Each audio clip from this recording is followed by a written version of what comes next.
Good morning my dear student.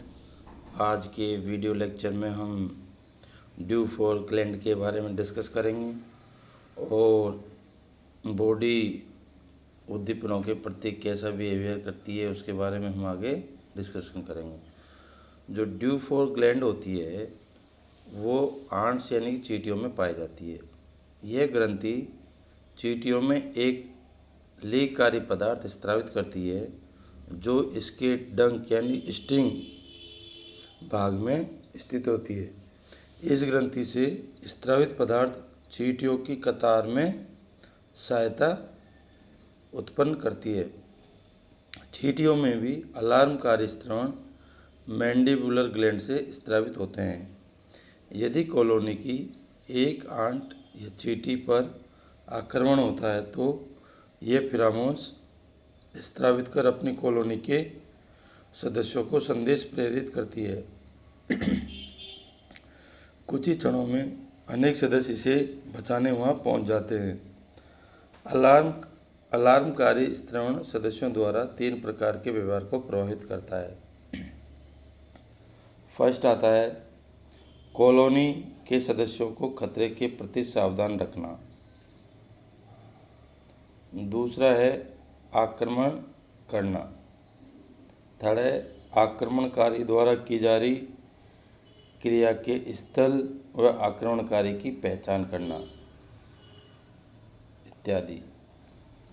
अब हम आगे कुछ टिप्पणियों पर कमेंट्स करेंगे कि इस फर्स्ट आता है इसमें टैक्सिस यानी अनुचलन। अनुचलन क्या होता है?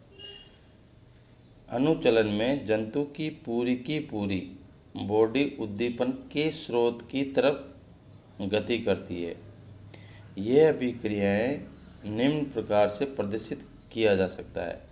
फर्स्ट आता है नेगेटिव टैक्सिस यानी कि नकारात्मक अनुचलन। जब जंतु उद्दीपन के स्रोत से कहीं अत्यंत या इसके विपरीत दिशा में गति करता है वो नेगेटिव टैक्सिस कहलाता है। दूसरा आता है पॉजिटिव टैक्सिस। जब एनिमल की संपूर्ण देह उद्दीपन के स्रोत की ओर गमन करे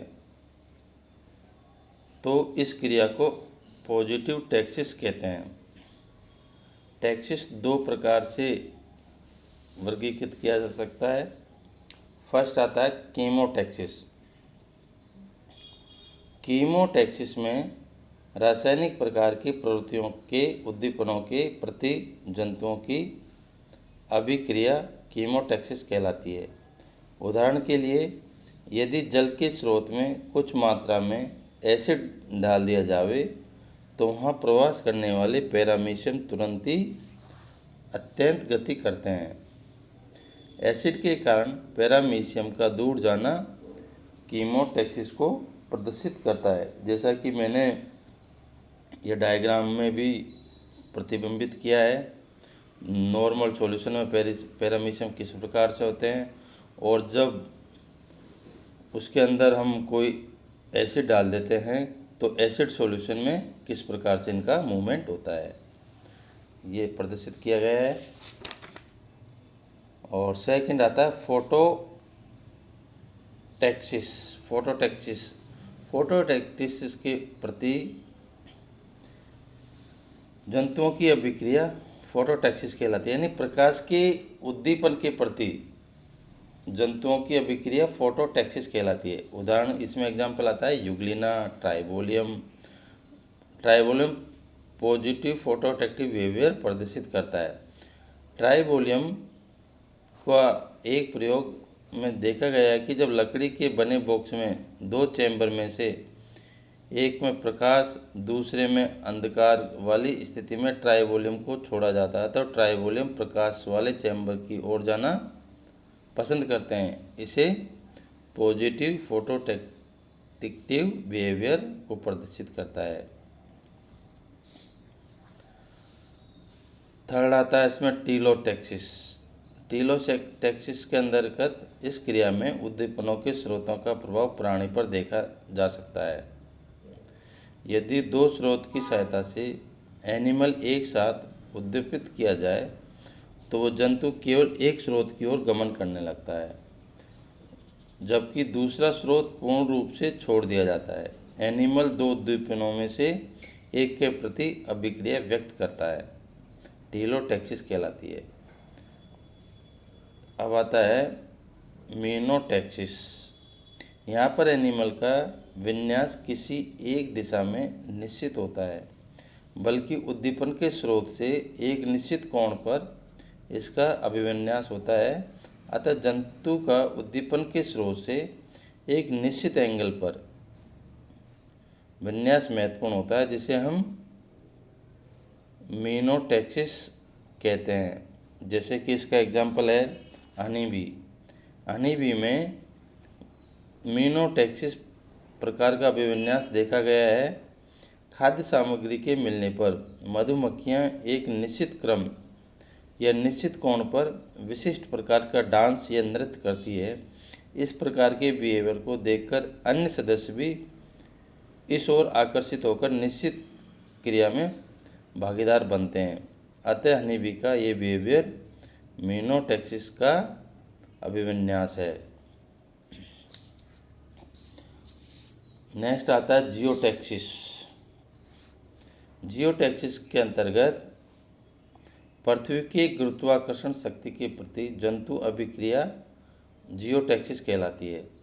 जियोटैक्सिस के अंतर्गत ग्रेविटी की ओर गति को पॉजिटिव जियोटैक्सिस कहलाता है। ग्रेविटी से दूर अभिक्रिया को नेगेटिव जियोटैक्सिस कहते हैं। काइनोटैक्सिस, यहाँ पर निरंतर उद्दीपनों के वेग के प्रति जंतु निरंतर गति करता हुआ अभिविन्यास करता है। मक्खी के मैगेट्स में इसी प्रकार का क्लाइनोटैक्सिस अभिविन्यास देखा जा सकता है। अब सेकंड आता है इसमें काइनेसिस। फर्स्ट था टैक्सिस, अब तक टैक्सिस के बारे में पढ़ रहे थे। अब आता है काइनेसिस यानी गति क्रम। इस प्रकार की गति में उद्दीपनों जैसे प्रभाव, प्रकाश, आर्द्रता इत्यादि की तीव्रता पर निर्भर करती है। इस प्रकार की दिशा रहित गतियाँ जिनकी दर उद्दीपन की तीव्रता पर आधारित होती है काइनेसिस कहलाती है। यानी कि काइनेसिस क्या होता है, ये इस प्रकार की गति में उद्दीपनों के जैसे लाइट व आर्द्रता हुई की तीव्रता पर डिपेंड करती है। इस प्रकार की जो मूवमेंट होती है वो दिशाहीन होती है और उद्दीपन की तीव्रता पर आधारित होती है। काइनेसिस दो प्रकार की होती है। एक तरह से ऑर्थोकाइनेसिस।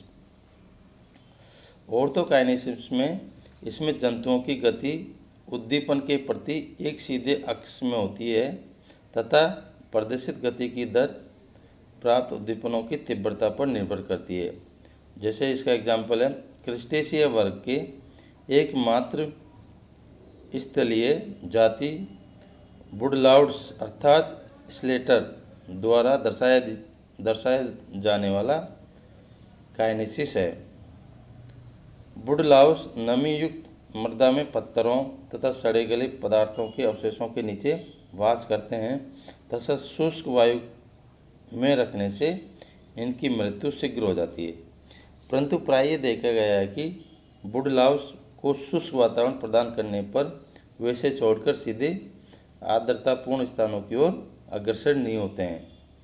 उपरोक्त तथ्य निम्न प्रक्षेपणों से सुलभता से सिद्ध होता है कि यदि वुडलस के सदस्यों को किसी शुष्क वायुयुक्त बर्तन में रखा जाता है तो ये दिशा रहित गति अर्थात गमन प्रदर्शित करने लगते हैं। गति का यह दिशा रहित क्रम तब तक चलता रहता है जब तक ये स्वयं सूख नहीं जाते। यदि इन जंतुओं को किसी आर्द्रतापूर्ण वायुयुक्त बर्तन में रखा जाता है तब ये आरंभ में तो गति करते हैं किंतु फिर शीघ्र ही स्थिर हो जाते हैं। थर्ड आता है यदि इन जंतुओं को एक ऐसी बर्तन में रखा जाता है जिसके एक अंत पर शुष्क वायु तथा विपरीत अंत पर नमी युक्त वायु उपस्थित होती है तब तक ये देखा गया कि शुष्क क्षेत्र में उपस्थित सदस्य सक्रिय रूप से गतिशील रहते हैं किंतु आर्द्रता युक्त क्षेत्र में पहुंचकर ये सदस्य असक्रिय हो जाते हैं। अतः सभी सदस्य आर्द्रतापूर्ण क्षेत्र में एकत्रित हो जाते हैं।